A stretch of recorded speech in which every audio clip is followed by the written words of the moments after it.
గాక.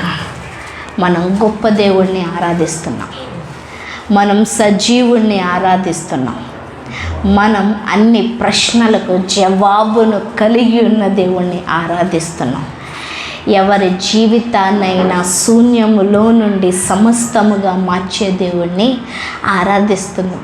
ఎప్పుడైతే మన దేవుణ్ణి గూర్చిన గొప్పతనం కానీ దేవుణ్ణి గూర్చిన లక్షణాలు కానీ మనకి తెలీదో, we will feel like lonely, అంటే మనం ఒంటరి వారిగా బాధపడతాం.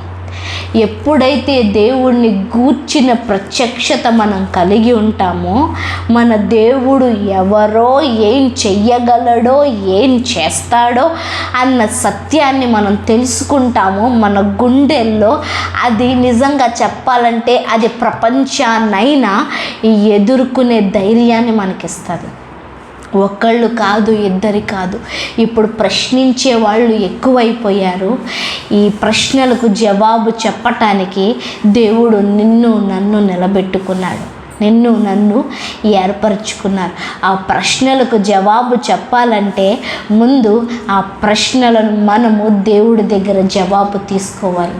ఎవరు నువ్వేం చెయ్యగలవు, నీ గొప్పతనం ఏంటి అన్నది మనము దేవుడు దగ్గర తెలుసుకున్నప్పుడు ప్రపంచమైన ఎంతమంది నీకు వ్యతిరేకంగా నిలబడినా కానీ నువ్వు ధైర్యంగా నిలబడతావు. మోషేకి ఆ ప్రత్యక్షత ఉంది, మోషేకి ఆ ప్రత్యక్షత ఉంది. ఎవరయ్యా నువ్వు అని నన్ను అడిగితే ఏం చెప్పమంటావు అని ముందు ప్రశ్నించాడు. ఎప్పుడైతే దేవుడు మోషేకు నేను ఉన్నవాడను అనువాడనై ఉన్నాను అని తన్ను తాను ప్రత్యక్షపరుచుకున్నాడో, నేను అబ్రహాము దేవుడను, నేను ఇస్సాకు దేవుడను, నేను యాకోబు దేవుడను, నేను సజీవుడనై ఉన్నాను, నేను వినేవాడను, నువ్వు ఎక్కడి నుంచి వచ్చావో, నువ్వు ఎలా పారిపోయావో, నువ్వు ఎక్కడున్నావో, ఏం చేస్తున్నావో సమస్తం చూచుచున్నవాడను, ఏదైనా చెయ్యగలను వాడను అనేసి తన్ను తాను ప్రత్యక్షపరుచుకున్నప్పుడు మోషేకు ఒక ధైర్యం వచ్చింది, మోషేకు ఒక నిరీక్షణ వచ్చింది. మోషే ఫరో ముందు నిలబడ్డాడు, మోషే ఐగుప్తు దేశం ముందు నిలబడ్డాడు. తన సొంత ప్రజలకే కాదు వ్యతిరేకులకు కూడా నిలబడి జవాబు చెప్పగలిగాడు. ఈరోజు ఈ ప్రశ్నించే ప్రజలకు నువ్వు దేవుణ్ణి నీ మాటల్లోంచి చూపించాలా, నీ క్రియల్లోంచి చూపించాలా, నీ తలంపుల్లోంచి చూపించాలా, నువ్వు మాదిరిగా ఉండి చూపించాలా. అలా చూపించాలంటే ముందు నువ్వు ఎవరిని చూడాలా? దేవుణ్ణి. అందుకే ఆయన ముఖ దర్శనం మనకి చాలా అవసరం. దేవుడేమి దాచుకునేవాడు కాదండి, దేవుడేమి తన్ను తాను ఆ సీక్రెట్ ప్లేస్లో ఉండటానికి ఇష్టపడేవాడు కాదు. దేవుడు తన్ను బయలుపరుచుకునే దేవుడు, తన్ను తాను కనుపరుచుకునే దేవుడు, తన్ను తాను చూపించుకునే దేవుడు. తన్ను తాను పాత నిబంధన గ్రంథంలోనే అంత మహిమయుక్తంగా ఆయన జీవించిన నరుడు ఆయన చూసి బ్రతకలేడని తెలిసినప్పటికీ కూడా తన్ను తాను పలు మార్లు ప్రత్యక్షపరుచుకున్నాడు, పలు మార్లు మాట్లాడాడు, నిలబడ్డాడు. తన శక్తి అంతటి చేత ప్రజలను విడిపించి తీసుకొచ్చాడు. ఈ నూతన నిబంధనలో దేవుడు నీతో ఎందుకు మాట్లాడు? ఈ నూతన నిబంధనలో దేవుడు నీకెందుకు ప్రత్యక్షం అవడం? ఈ నూతన నిబంధనలో దేవుడు నిన్నెందుకు శ్రమల కొలిమిలోంచి, ఇబ్బందుల కొలిమిలోంచి బయటికి తీసుకురాడు? లిటరల్గా హీ విల్ డూ, ఆయన చేస్తాడు, తన్ను తాను కనుపరుచుకుంటాడు. But we are so far to him. మనం ఆయనకి చాలా దూరంగా ఉన్నాం. ఎట్లా ఉన్నాం? చాలా దూరంగా ఉన్నా. జస్ట్ ట్రెడిషన్గా ఆచారం అయిపోయిందండి క్రైస్తవత్వం అంటే. ఎట్లా అయిపోయింది? ఏదో చర్చ్ అంటే ఇట్స్ నార్మల్, ఏదో వెళ్ళాము వచ్చాము నిలబడ్డాము విన్నాము, ఏదో అయిపోయింది వచ్చేసాం అమ్మయ్య అని అనుకుంటున్నాం తప్ప లోపల దేవుడి కోసం గుండె కొట్టుకుంటుందా? లోపల ఉన్న హృదయం దేవుని సమాధానాన్ని పొందుకుందా? లోపల ఉన్న ప్రశ్నలకు జవాబును పొందుకున్నామా లేదా? లేదంటే దేవుడు కనిపించాడా లేదా? లేదంటే కనిపించేంత వరకు మనము ఎదురు చూస్తున్నామా లేదా, వెతుకుతున్నామా లేదా? ఏమంటున్నాడు? వెతుకుతున్నామా లేదా? మనం సంఘానికి ఇచ్చిన ఆధిక్యతను గురించి, అధికారం గురించి మాట్లాడుకుంటున్నాం. గత వారాల నుంచి మనం యాకోబు జీవితాన్ని మనం పరిశీలన చేస్తున్నాం. అక్కడ దేవదూతల సమూహం కనిపించినప్పుడు వదిలిపెట్టేయలేదు. ఏమంటున్నాడు?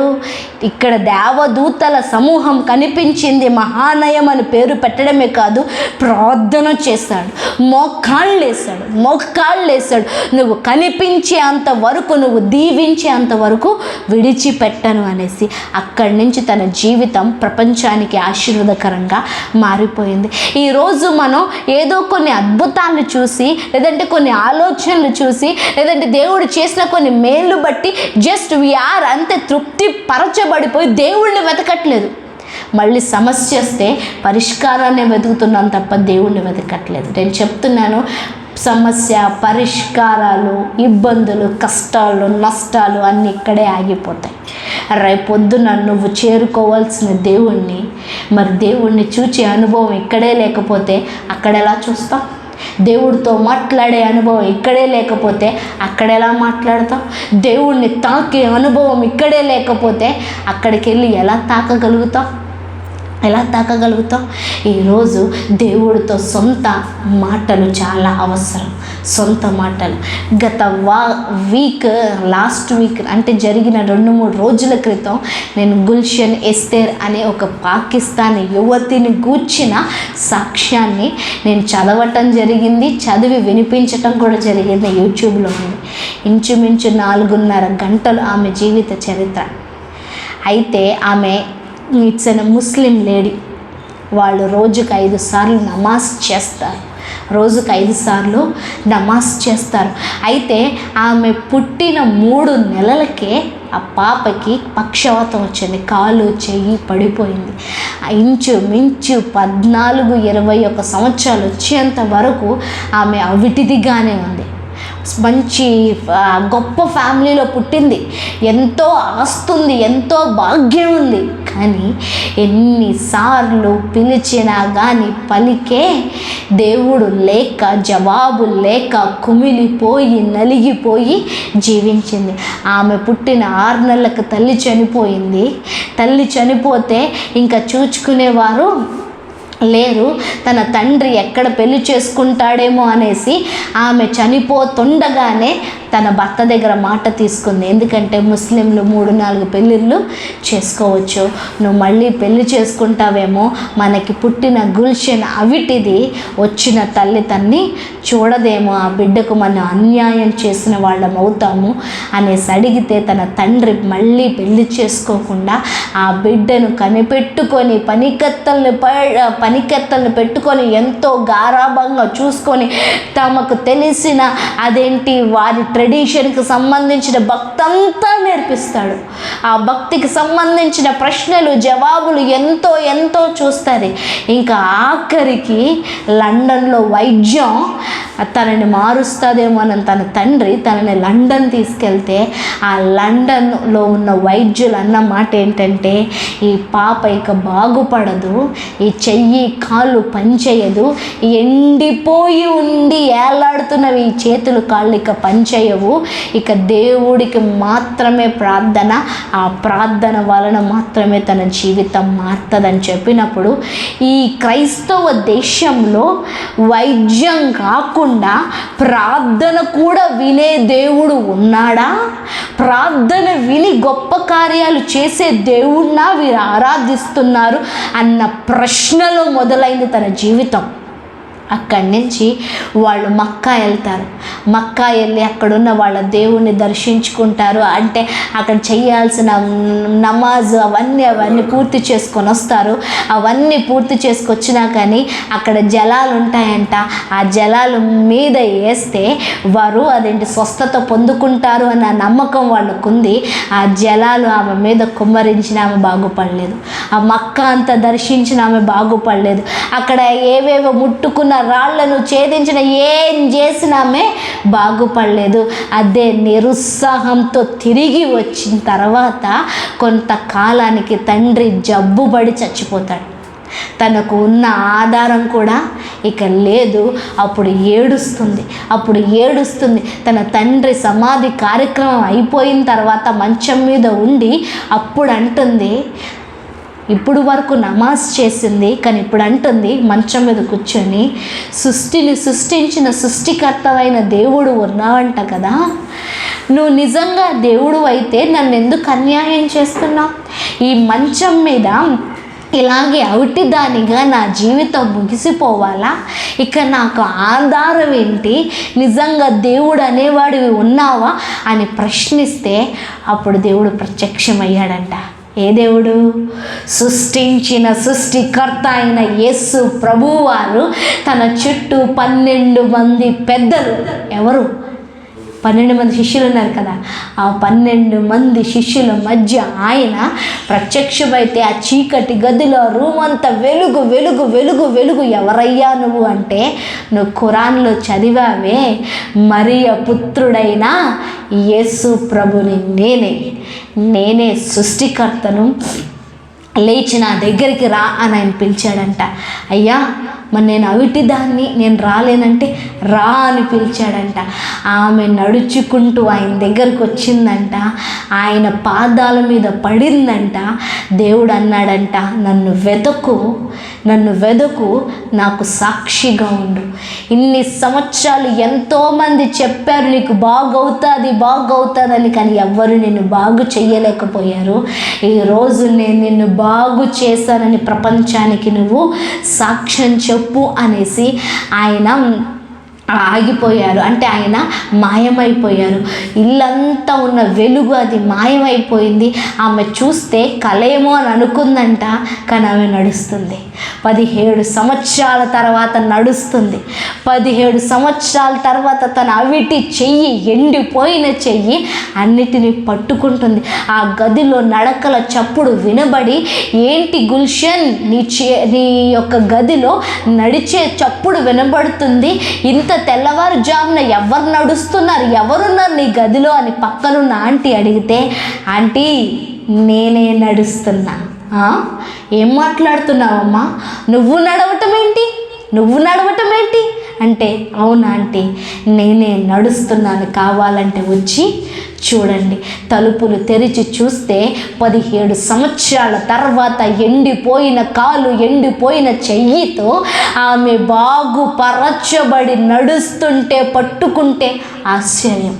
ఏమైంది నీకు? ఏమైంది? అల్లా నిన్ను స్వస్థపరిచాడు అని అంటే, లేదు, సృష్టికర్త అయిన యేసయ్య అంట, మరియ పుత్రుడైన యేసయ్య అంట, ఆయన నన్ను స్వస్థపరిచాడు, నన్ను సాక్షిగా ఉండమన్నాడు. ఖురాన్లో పలానా పేజీలో ఆయన గురించి రాయబడిందంట, నన్ను వెదకమని చెప్పాడు అంటే వాళ్ళందరూ ఆశ్చర్యం. అన్నలు, అన్నల భార్యలు, అక్కల భర్తలు, వాళ్ళందరూ తర్వాత రోజు వచ్చి ఆశ్చర్యపడ్డారు. వాళ్ళు చాలా ఉన్నత కుటుంబంలో ఉన్నవాళ్ళు. వాళ్ళ నాన్నగారే ఒక పీరుగా పనిచేశారు, అంటే పెద్దగా పనిచేశారు. అట్లాంటిది గుల్షన్ గూర్చిన వార్త ప్రాంతం వెళ్ళిపోయింది. ఆ పాకిస్తాన్లో చాలా వాళ్ళందరూ చూడ్డానికి వచ్చారు. ఇప్పుడు వరకు ఆమె ఏ పురుషుణ్ణి చూడలేదు. తన తండ్రి, తన అన్నలు తప్ప ఏ పురుషుణ్ణి ఆమె చూడలేదు. ఆమె ముఖాన్ని కూడా ఏ పురుషుడు కూడా చూడలేదు. అలాంటిది పలానా గుల్షన్ అనే అమ్మాయి 17 సంవత్సరాల తర్వాత నడుస్తుందన్న వార్తను విని బంధువులందరూ వచ్చినప్పుడు ఆ బంధువుల ముందు నిలబడి చెప్తుంది, నన్ను సృష్టికర్త అయిన యేసయ్య బాగు చేశాడు, నేను ఆయన్ని చూశాను, ఆయన చేతులలో గాయాలను నేను చూశాను, నన్ను బాగు చేశాడు, నన్ను సాక్షిగా ఉండమన్నాడు. అయితే వారు ఒప్పుకోలేదు.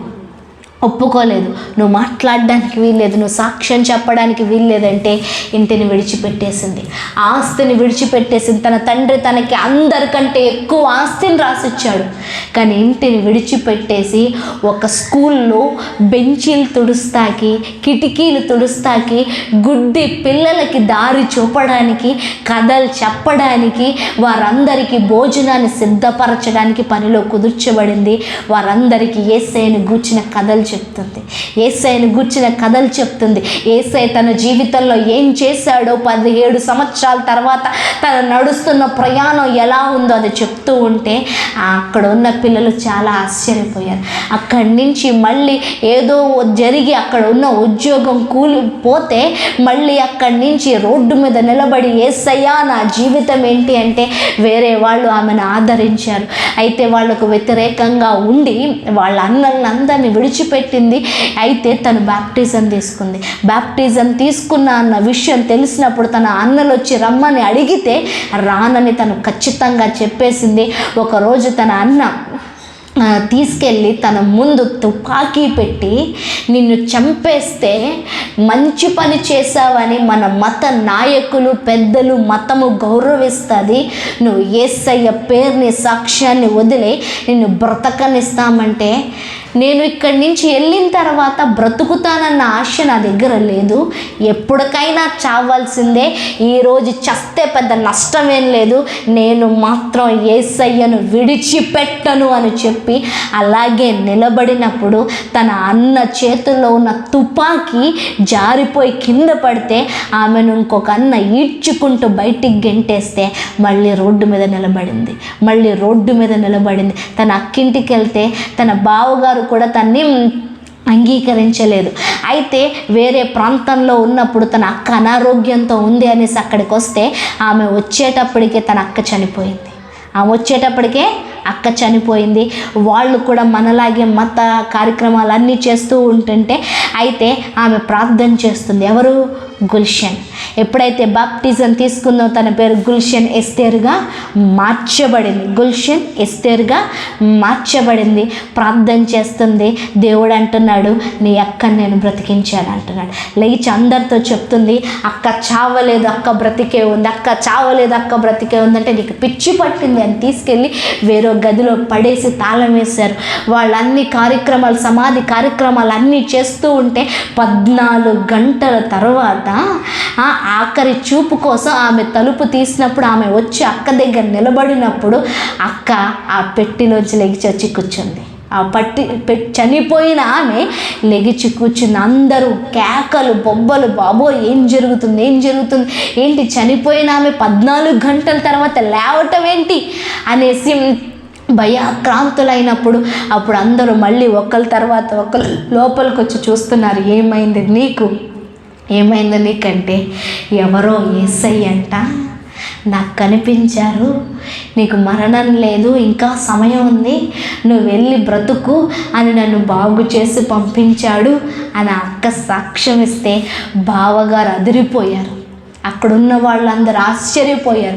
14 గంటలంటే రావాల్సిన వాళ్ళందరూ వచ్చేస్తారు కదా, వాళ్ళందరికీ ఆశ్చర్యం. ఏంటి ఎన్నడూ వినని ఈ పేరు ఈ జీవితాలను ఈ కుటుంబాలను ఏంటి ఇలా తల్లడిలో చేసేస్తుంది, ఏంటి ఇలా తారుమారు చేసేస్తుందని అందరూ ఆశ్చర్యపడుతున్నారు.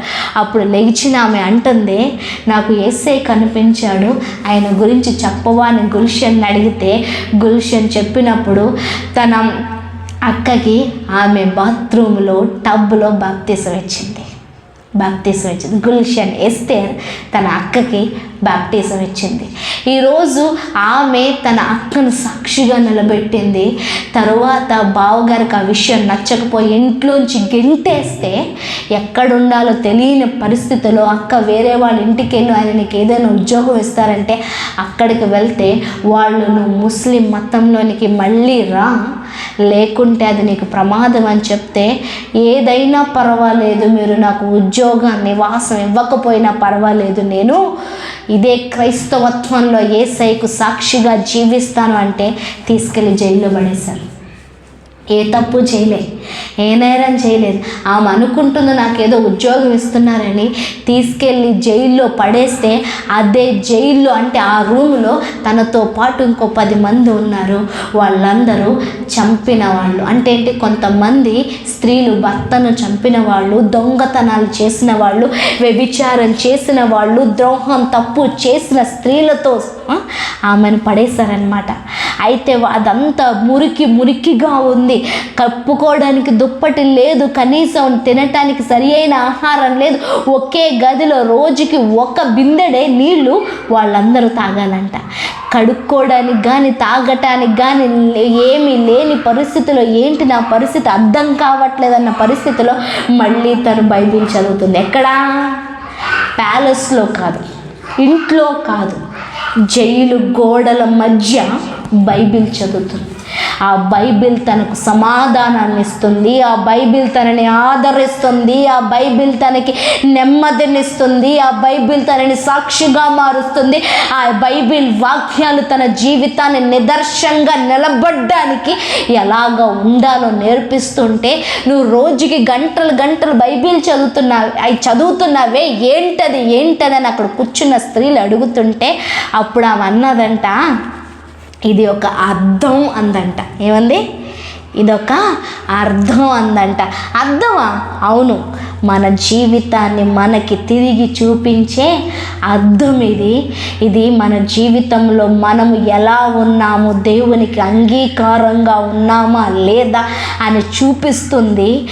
ఏ దేవుడికి నచ్చని క్రియలు చేస్తే మనం తీర్పులోనికి వెళ్తాం, తీర్పు నుండి మరణంలోనికి వెళ్తాం, నిత్య నరకాగ్నిలోకి వెళ్తాం అని చెప్పినప్పుడు వాళ్ళు అంటున్నారంట, అమ్మా మేము కొంతమందిని చంపొచ్చాము, వ్యభిచారం చేసొచ్చాము, దొంగతనం చేసొచ్చాము, మా జీవితాలు సరిగ్గా లేవే, మరి అలాంటి దేవుడు మమ్మల్ని చూస్తే మాకు శిక్ష విధిస్తాడు, మరి ఎలాగా అని అన్నప్పుడు ఆమె అన్నది, ఇంకొక మార్గం కూడా ఉంది.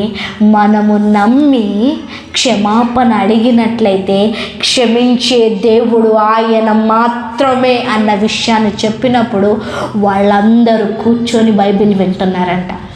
వాళ్ళందరూ కూర్చొని వాక్యాన్ని వింటున్నారంట. ఎక్కడ? క్రూసేడ్ మీటింగ్ కాదు, పెద్ద పెద్ద చర్చ్ కాదు, ఎక్కడా? జైల్లో. ఎక్కడ? జైల్లో, జైలు గోడల మధ్య ఉన్న స్త్రీలు గుల్షన్, ఎస్తేరు చదివే వాక్యాలను వింటూ ఉంటే కొద్ది రోజుల్లోనే వారి జీవితం మారిపోయిందంట. వాళ్ళందరూ తప్పులు ఒప్పుకుంటున్నారంట. అంతకుముందు కఠినులుగా, నేరస్తులుగా, కొట్టుకునేవారుగా, హింసించేవారుగా, బూతులు తిట్టేవారుగా ఉన్న ఆ కఠినాత్ములైన జైల్లో ఉన్న స్త్రీలు నెమ్మదిగా మాట్లాడుతున్నారంట, పరిశుద్ధంగా మాట్లాడుతున్నారంట, ప్రవర్తనలో మార్పు వచ్చిందంట, జైలు అధికారులతో సరిగ్గా మాట్లాడుతున్నారంట, అబద్ధాలు చెప్పట్లేదంట, చేసిన నేరాన్ని ఒప్పుకుంటే జైల్లో ఉన్న అధికారులు ఆశ్చర్యపోతున్నారంట. ఏంటి, మేము కొట్టినా కూడా నిజం చెప్పని వీళ్ళు ఇప్పుడేంటి ఇంత నెమ్మదిగా ఉన్నారు, ఇంత సరళతగా ఉన్నారు, ఆహారాన్ని పంచుకుంటున్నారు, దుప్పట్లు పంచుకుంటున్నారు, క్షమాపణ అడుగుతున్నారు, నిజాన్ని చెప్తున్నారు, ఏంటి అని తెలిసినప్పుడు సువార్త ఎవరు చెప్తున్నారు? ఒక పాకిస్తాన్ స్త్రీ, ముస్లిం యువతి జైల్లో సువార్త చెప్తుంది. మళ్ళీ అయితే తన అక్క వచ్చింది, తన అక్కకు తెలిసింది తను జైల్లో పెట్టేశారని, వచ్చి బయటకు వచ్చాయమ్మా అంటే అంటున్నమాట, నాకు ఇక్కడే ప్రశాంతంగా ఉంది, ఇక్కడే నేను వాక్యం చదువుకోవటానికి కానీ క్లియర్గా చెప్తున్నాను, ఇక్కడ నాకు వాక్యం చదువుకోవటానికి అవకాశంగా, వీలుగా చెప్పటానికి, సాక్ష్యం వివరించటానికి ఉంది. అంటే ఏంటి? బయట వాక్యం చదవటానికి తనకి అవకాశం లేదు. తను నూతన నిబంధన పుస్తకం తెచ్చుకోవడానికి ఎంతో కష్టపడింది, నూతన నిబంధన చదువుతుందని తన ఇంట్లోంచి గెంటి వేయబడింది. నేను గెంటి వేయబడినా పర్వాలేదు, ప్యాలెస్ లాంటి ఇల్లు లేకపోయినా పర్వాలేదు, తినటానికి ఆహారం లేకపోయినా పర్వాలేదు, నాకు ఈ బైబిల్ కావాలని నిలబడింది ఆమె. ఈ బైబిల్ కావాలని నిలబడింది. అక్కడి నుంచి తను వేరే దగ్గరికి వెళ్ళి ఒక న్యూస్ రిపోర్టర్గా తను పనిచేయటం జరిగింది. అక్కడి నుంచి తన ఉద్యోగస్తులు చాలా వేళకాలం చేశారు. ఏమా ఒక దేవుడు సరిపోట్లే నీకు, 3 దేవుళ్ళు అని చెప్తున్న వాళ్ళని ఆరాధిస్తున్నావా అనేసి ఎగతాళి చేయటం మొదలుపెట్టారు. ఆ ఎగతాళిలోంచి ఒకరోజు అధికారి అంటున్నాడు, నువ్వు ఈ ఉద్యోగంలో ఉండాలి అంటే మళ్ళీ ముస్లిం మతంలోనికి తిరిగి వచ్చేయి, నీకు అవకాశం ఉంది, నువ్వు వచ్చేస్తే ఉద్యోగం నీకు స్థిరంగా ఉంటుంది, తద్వారా నువ్వు బ్రతకొచ్చంటే, నాకు ఉద్యోగం లేకపోయినా పర్వాలేదు, నువ్వు ఇవ్వకపోయినా పర్వాలేదు, నన్ను ఇక్కడి ఇక్కడి నుంచి గెంటేసినా పర్వాలేదు, నేను నా క్రైస్తవత్వాన్ని విడిచిపెట్టను అన్న విషయాన్ని ఆమె తెలియజేస్తుందన్నమాట. ఆ విషయాన్ని ఆమె చెప్పింది. అప్పుడు ఉద్యోగంలోంచి తను పంపించేశారు. ఎన్నో కష్టాలు, తినటానికి ఉండటానికి అవకాశం లేని పరిస్థితిలో ఒకరోజు ఒక పెళ్ళికి వెళ్ళి మళ్ళీ తను మీటింగ్కి వెళ్ళాల్సిన పరిస్థితిలో నడి రోడ్డు మీద నించుంది. ఒక ఆడది నడి రోడ్డు మీద నించొని మీటింగ్కి వెళ్ళాలి. ఎలాగ ప్రభువా అంటే, ప్రభువా నాకు సహాయం చెయ్యని ప్రార్థన చేస్తుంటే ఒక ఆటో వచ్చిందంట. నిజంగా నా గుండె చప్పుడు ఒక క్షణం ఆగిపోయిందేమో అని అనిపించింది ఈ మాట విన్నప్పుడు. ఆటో వచ్చింది. అన్నా నన్ను బస్ స్టాప్కి తీసుకెళ్తావా భయ్యా అంటే తల ఊపాడంట. ఎక్కించాడు. ఎక్కిన తర్వాత ఆయన మొహం కనిపించలేదు. ఈమె ప్రార్థన చేసుకుంటుంది. వెళ్ళి బస్ స్టాప్లోకి దిగబెట్టిన తర్వాత ఆమె పెట్టి తీసుకెళ్ళి బస్సులో పెట్టి ఆమె కూర్చున్న తర్వాత బస్సులో పెట్టిన తర్వాత అతను వెళ్ళిపోతున్నాడంట. అన్న డబ్బులు తీసుకో అని అడిగితే, వద్దు, నువ్వు దేవుడి పని కోసం వెళ్తున్నావు కదా, నాకు వద్దు అనేసి వెళ్ళిపోతున్నాడంట. ఆయన మొహం కనిపించలేదంట. ఆయన చేతి మీద మెరుస్తున్న అక్షరాలతో పేతురు అని రాయబడిందంట. అర్థమైందా మీకు? ఎవరొచ్చారు?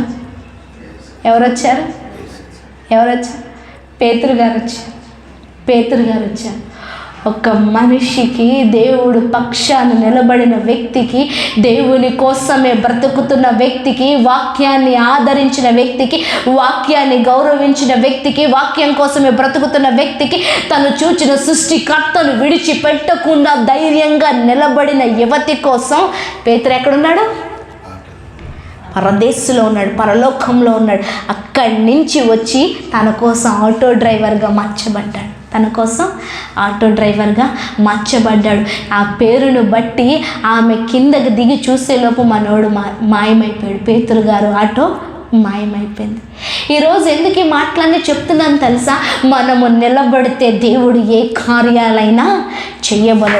ఆ ఒక్క యువతి అనేక మందిని మార్చింది, అనేక మందిని బలపరిచింది. ఆ పాకిస్తాన్లో, ఆ ప్రాంతంలో దిగులు పడుతూ, భయపడుతూ, దేవుడి గురించి సాక్ష్యం చెప్పలేని అనేక మందిని ధైర్యపరిచి నిలబెట్టింది.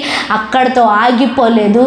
ఏ లండన్లో తన జీవితానికి యూటర్న్ స్వస్థత రాలేదో అదే లండన్, ఇంగ్లాండ్ వెళ్ళి తన సువార్త ప్రకటించి అనేక మందికి సాక్షిగా నిలబడింది. తన మీద తప్పుడు కేసు పెట్టి తనని కోర్టు కేసు పెడితే వాళ్ళు అంటున్నారు, నిజంగా నువ్వు 17 సంవత్సరాల తర్వాత నడిచావా? మాకు అది అర్థం కావట్లేదు, తెలియట్లేదు. ఎవరన్నా నీ కుటుంబంలో ఉంచి వారే వచ్చి చెప్తే మేము నమ్ముతామంటే ఆ కుటుంబంలో ఎవరు తను అంగీకరించలేదు కదా.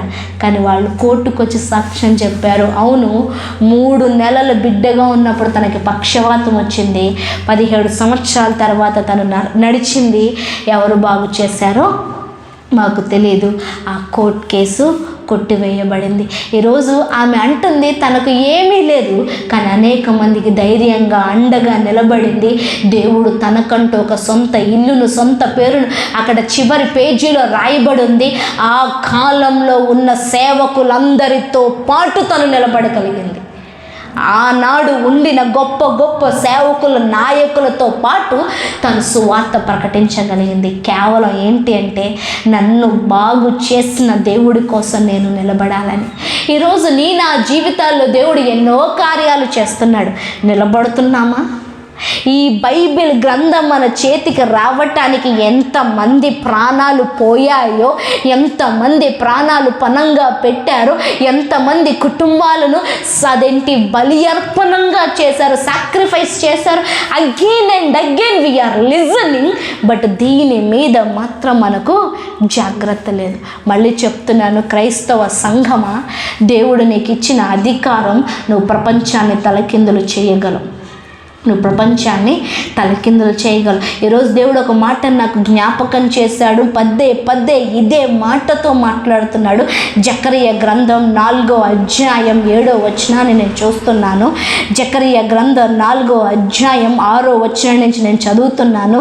అప్పుడు అతడు నాతో ఇట్లా, నేను జెరుబ్బాబెలునకు ప్రత్యక్షమగు యెహోవా వాక్కు ఇదే, శక్తి చేతనైనను బలము చేతనైనను కాక నా ఆత్మ చేతనే ఇది జరుగునని సైన్యములకు అధిపతియగు యెహోవా సెలవిచ్చెను. గొప్ప పర్వతమా, జెరుబ్బాబెలును అడ్డగించుటకు నీవు ఎంత మాత్రపు దానవు? నీవు చదును భూమి వగుదువు. కృప కలుగును గాక అని జనులు కేకలు వేయగా అతడు పైరాయి తీసి పెట్టించను. ఇది రెండోసారి మందిరం కట్టడానికి పునాది వెయ్యడం కోసం వారు నిలబడినప్పుడు అడ్డుగా మనుషులు నిలబడ్డారు, అడ్డుగా నాయకులు నిలబడ్డారు, అడ్డుగా దేశం నిలబడింది. అప్పుడు వారితో దేవుడు అంటున్న మాట ఏంటంటే, ఓ గొప్ప పర్వతమా, జెరుబ్బాబెలును అడ్డగించడానికి నువ్వు ఎంత మాత్రపు దానవు? అంటే ఏంటి? నువ్వు దేవుడి మందిరం కట్టడానికి, అంటే దేవుడి రాజ్యాన్ని కట్టడానికి, దేవుడి సువార్తను కట్టడానికి, దేవుడి మాటను విడుదల చెయ్యటానికి నువ్వు నిలబడినప్పుడు ఎంతటి వాడైనా, ఎంతటి మందైనా, ఎంతటి దేశము ఎదురుగా నిలబడినా కానీ ఆ పర్వతము తొలగింపబడుతుంది. ఆ పర్వతము it's not by strength, it's not by wisdom, it's by only the spirit of the Lord. శక్తి చేత కాదు, బలము చేత కాదు, నా ఆత్మ చేతనే ఇది జరుగును. ఈరోజు దేవుడి ఆత్మతో నింపబడి నువ్వు వాక్యం చదువుతుంటే నువ్వే శక్తిమంతుడిగా మార్చబడతావు. దేవుడి ఆత్మతో నిలబడి నువ్వు వాక్యాన్ని ప్రకటించటం మొదలు పెడితే, దేవుడి సాక్షిగా నిలబడడం మొదలు పెడితే ఏ సమస్య అయినా కానీ తొలగిపోతుంది. పర్వతంతో పోలుస్తున్నాడు దేవుడు. అంటే ఏంటి? పర్వతం తొలగేది కాదు, ఒక్క రోజులో ముగిసేది కాదు. క్రేన్ పెట్టినా, బాంబులు పెట్టినా ఒక్క రోజు పర్వతాన్ని తొలగించలేం. కానీ దేవుడు అంటున్నాడు, ఆయన ఆత్మతో చేస్తానని చెప్తున్నాడు. ఈరోజు సంఘానికి ఉన్న అధికారం ఇది. సంఘానికి ఉన్న అధికారం ఏంటి తెలుసా? ఆత్మతో నింపబడి మనం పాట పాడినప్పుడు, ఆత్మతో దేవుని ఆత్మ చేత మనం నడిపింపబడుతున్నప్పుడు ఎలాంటి పర్వతం, రాతి గుండె కలిగిన వ్యక్తి అయినా కానీ మార్చబడతాడు.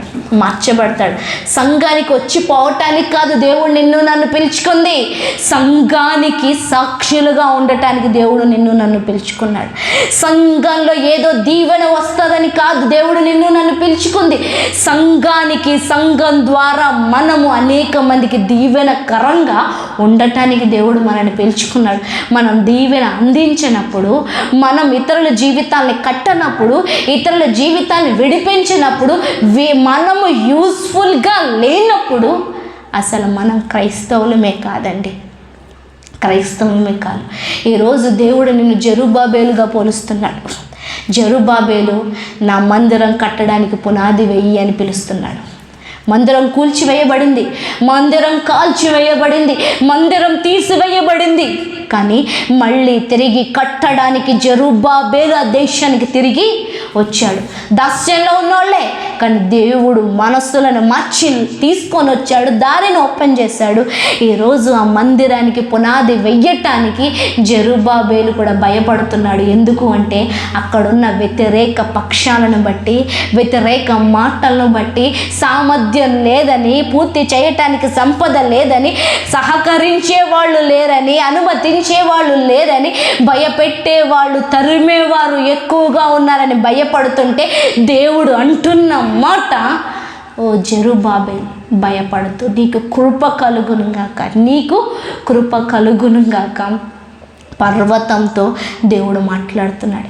ఈరోజు నువ్వు దేవుడి పని, చిన్న పని చేయటానికి నిలబడు, దేవుడు గొప్ప కార్యాలు చేయటానికి ఇష్టపడుతున్నాడు. We're not interested in the God, we're only interested in the world and in our life. ఈ ప్రపంచం పట్ల, మన పట్ల మనము అదేంటి ఆసక్తిని కలిగి ఉన్నాను తప్ప, మనను సృష్టించిన దేవుడు అంటే మనకు ఆదివారం మాత్రమే. మనని సృష్టించిన దేవుడు అంటే మనకి ఆదివారం మాత్రమే. ఈరోజు అంటున్నాను, ఆదివారపు క్రైస్తవులుగా దయచేసి ఉండొద్దు. ఆదివారపు క్రైస్తవులుగా దయచేసి ఉండొద్దు. ఈరోజు దేవుడు అనేక మందిని విడిపించే న్యాయాధిపతిగా దేవుడు నిన్ను నన్ను పిలుచుకున్నాడు. అనేక మందిని విడిపించే న్యాయాధిపతిగా దేవుడు నిన్ను నన్ను పిలుచుకున్నాడు. ఇక్కడ మనం చూసినట్లయితే న్యాయాధిపతుల గ్రంథము 4వ అధ్యాయం న్యాయాధిపతుల గ్రంథము 4వ అధ్యాయంలో చూసినట్లయితే అక్కడ మనకు ఒక స్త్రీ కనిపిస్తుంది. తన పేరు దెబోరా. తన భర్త పేరు లపీదోతు. ఆమె ఆ దేశానికి ప్రవక్తినిగా ఉంది. ఆ దేశ ప్రజలు అక్కడున్న దాస్యంతో, అంటే అక్కడున్న రాజు వాళ్ళను ఎంతో అణిచివేస్తుంటే, బంధిస్తూ ఉంటే వాళ్ళని విడిపించటానికి తన మాట ఉపయోగపడింది, తన జీవితం ఉపయోగపడింది, తను నిలబడుతుంది. అయితే నేను ఏం చెప్పాలని ఆశపడుతున్నానంటే, ఇక్కడ 5వ అధ్యాయంలో ఒక కీర్తన రాయబడింది, ఒక పాట రాయబడింది. ఆ పాట నిజంగా టచ్ నన్ను షుక్ మీ అది నన్ను కదిలింపజేసింది. అక్కడ రాయబడి ఉంటుంది రథ లజ థరియా క్లోకో నక్షత్రములు యుద్ధం చేశాయి అనేసి. 20వ వచనం 5వ అధ్యాయం 20వ వచనం 5వ అధ్యాయము 20వ వచనం న్యాయాధిపతుల గ్రంథం. నక్షత్రములు ఆకాశము నుండి యుద్ధము చేశాను, నక్షత్రములు తమ మార్గములో నుండి సిసేరాతో యుద్ధము చేశాను. కీషోను వాగు వెంబడి, పురాతనపు వాగైన కీషోను వెంబడి వారు కొట్టుకొని పోయిరి. నా ప్రాణమా నీవు బలము పూనుకొని సాగుము. గుర్రముల డెక్కలు శూరులను త్రొక్కును, గుర్రములు ఎగసి శూరులను త్రొక్కును. యెహోవా దూత ఇట్ల నేను మేజోరును శపించుడి, దాని నివాసుల మీద మహాశాపము నిలుపుడి. యెహోవా సహాయమునకు వారు రాలేదు, బలిష్ఠులతో కూడా యెహోవా సహాయమునకు వారు రాలేదు. ఏం చెప్తుంది కీర్తన? ఏమని పాడుతున్నారు? నక్షత్రములంట ఆకాశము నుండి యుద్ధం చేశాయంట. మనము దేవుడి పక్షాన నిలబడి సత్యము కోసం పోరాడుతున్నప్పుడు, నీతి కోసం నిలబడినప్పుడు, దేవుణ్ణి పట్టుకొని మనం నిలబడినప్పుడు, సృష్టి నీతో పాటు నీ కోసం నిన్ను రక్షించటానికి యుద్ధం చేస్తుంది. ఎవరు?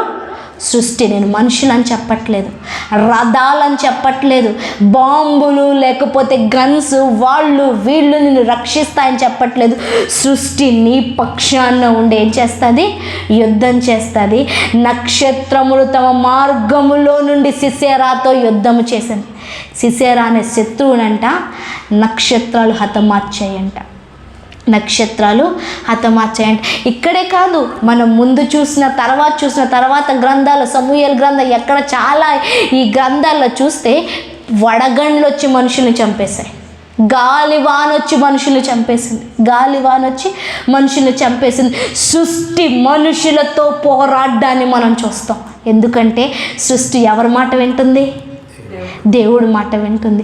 నువ్వు నేను సంఘమైన నువ్వు నేను దేవుడు మాట విని నిలబడితే, సంఘమైన నువ్వు నేను దేవుణ్ణి ఆరాధిస్తూ ఆయన కోసం తెగించి ఏదైనా చెయ్యగలిగితే సృష్టి మన పక్షాన నిలబడుతుంది. It's not easy thing. యెహోషువ కూడా దేవుడి పక్షాన నిలబడి శత్రువులతో యుద్ధం చేస్తుంటేనంట చీకటి పడిపోయిందంట. చీకటి